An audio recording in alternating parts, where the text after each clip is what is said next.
It all started with a sense of fatigue. Karen had never been one to complain about aches and pains, but over the past weeks, she found herself growing more tired than usual. Mornings became difficult. Her limbs felt heavy, and sometimes she had to pause just to catch her breath. She assumed it was part of aging, or perhaps she had picked up a seasonal virus. Eventually, her nausea became impossible to ignore. At George's urging, she scheduled an appointment with her longtime physician, thinking she'd leave with a prescription for vitamins or some simple remedy. The doctor listened patiently, running through the usual questions. He ordered some tests, expecting to rule out anemia or perhaps a thyroid issue, but the results were anything but typical. The doctor stared at the paperwork in disbelief, then called for additional testing. Karen's world tilted when she heard the results. She was 4 months pregnant. For a moment, the entire world stood still. Karen could only stare at the doctor, thinking he had made a mistake. She even laughed at the absurdity.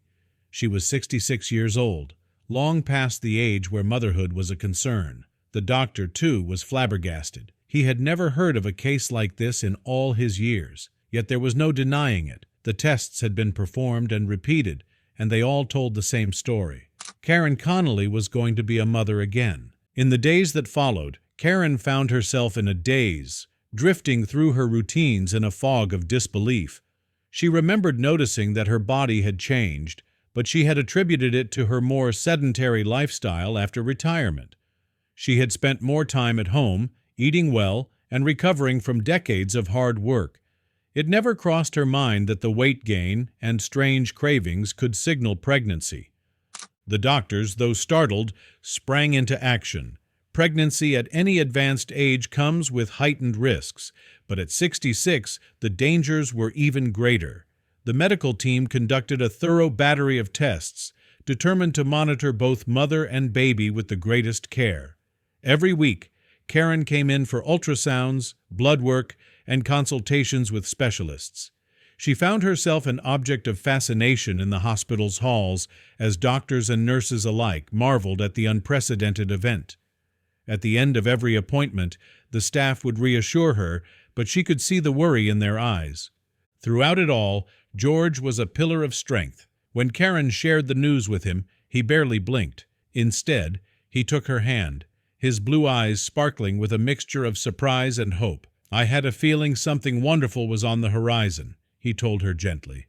Karen was both relieved and unsettled by his calm acceptance. For her, the fear remained. Was she strong enough to endure pregnancy and childbirth at her age? Could her body withstand the strain? Would the baby be healthy? Their grown children were no less shocked when they heard the news. After the initial disbelief faded, they stood behind their parents' decision to keep the baby, even if they worried for their mother's health. Karen's 3 grandchildren, too young to fully grasp the situation, were simply excited to have a new cousin on the way. As the weeks passed, Karen struggled more than she had during her previous pregnancies. Her energy waned, her back ached, and there were days when simply rising from bed seemed an insurmountable task. George, usually a man of tradition, stepped up in ways she'd never seen before, cooking her meals, running errands, and staying at her bedside through the long, restless nights. Karen noticed the change in him. He was attentive, even tender, but she also sensed that something was weighing on him. The final weeks of pregnancy arrived with a mixture of anticipation and dread. 3 weeks before her due date, Karen's body gave in to exhaustion. George rushed her to the hospital in the early hours of the morning, his heart pounding as he gripped her hand during the bumpy car ride. At the hospital, doctors quickly assessed the situation. Karen was admitted immediately, and after hours of careful monitoring, labor was induced. The process was grueling. The medical team debated whether to proceed with a cesarean section, but in the end, Karen managed a natural birth. The relief was palpable when, after a brief but intense labor, the cries of a healthy baby boy filled the hospital room. Karen, despite her exhaustion, wept tears of joy as she cradled her new son in her arms. George hovered by her side, tears streaming down his cheeks as he gazed at their miracle child. For a week, mother and child remained in the hospital, recovering under the watchful eye of doctors. George visited daily, but Karen noticed that his attention seemed almost entirely focused on the newborn. When family and friends came to celebrate, George lingered quietly in the background, holding his son and gazing at the infant's tiny features with a look of deep contemplation. Once they returned home, Karen hoped that life would settle into a new normal. Their children and grandchildren came by to welcome the newest family member. Laughter filled the house, and for the first time in months, Karen felt at peace. Yet George remained distant, spending hours with the baby, but seldom engaging in conversation with Karen or the rest of the family.